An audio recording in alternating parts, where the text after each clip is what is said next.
দৃশ্যটি কোনো নদী বা ডোবার নয়, এটি চট্টগ্রামের প্রবর্তক মোড়ের ঐতিহাসিক বদনাশা মাজার সংলগ্ন মসজিদের। যে পবিত্র আঙ্গিনায় ইবাদতে মশগুল থাকার কথা ছিল মুসল্লিদের, সেখানে আজ রাজত্ব করছে ড্রেনের দুর্গন্ধযুক্ত ময়লা পানি।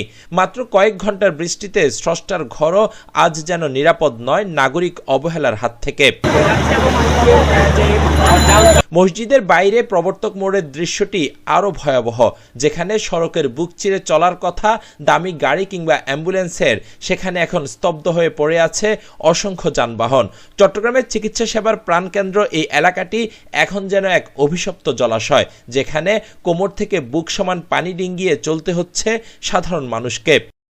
অসুস্থ মানুষ পানি ভিতরে লাগছে, অসুস্থ মানুষ নাই, পানি মেডিকেল তো রাজ্য হাসপাতাল মেডিকেল সারা রোগী নেই। এটা তো দুর্গন্ধ, আমরা কি করবো? কিছু করার নাই, এটাই আমাদের যেতে হবে, আসতে হবে। এদিকে তো আসা যাবে না, যদি বৃষ্টি হয়। এইদিকে নালার পানি, নালার কাছে ওখানে হয় নাই, কতবার যদি চলতেছে, এদিকে নালার ডুববো, আবার এদিকে এখন বৃষ্টির পানি যাবো এখন। বিপদের এই সুযোগে পরিবহনে চলছে যেন এক নীরব ডাকাতি। মাত্র 2 মিনিটের পথ পাড়ি দিতে রিক্সা আর ভ্যান ভাড়া হাঁকা হচ্ছে 100 থেকে 200 টাকা। আমরা এখানে যাতায়াত করতে পারি না, ওখানে দোকান করে আপনার সামনে। হ্যাঁ, কি করবো এখন? পানি পথে তার ফলে চলে গেছে, এখন হেঁটে যাচ্ছি আর কি, গাড়ি পাচ্ছি না। পানি এখানে আমাদের মনে করেন গলা সমান। কত টাকা করে কার হচ্ছে? কিন্তু কেন এই দশা? উত্তরটা লুকিয়ে আছে প্রবর্তক মোড়ের পাশেই বয়ে চলা হিজরা খালে। মেগা প্রকল্পের দোহাই দিয়ে খালের মুখে দেওয়া হয়েছে মাটির অস্থায়ী বাঁধ। সেখানে ড্রেনেজ প্রকল্পের কাজ চলায় পানি নামতে পারছে না, ফলে তৈরি হয়েছে কৃত্রিম বন্যা। যে খাল একসময় ছিল 30 ফুট চওড়া, দখল আর অব্যবস্থাপনায় তা এখন নেমে এসেছে মাত্র 12 ফুটে।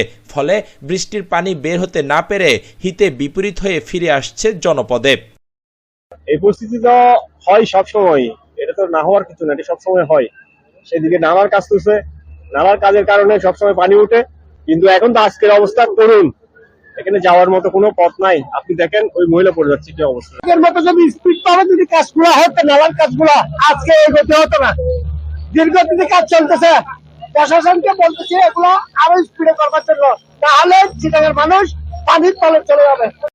সিটি কর্পোরেশন কিংবা সিডিএ পরস্পরকে দায় চাপানোর এই খেলায় হারছে কেবল সাধারণ মানুষ।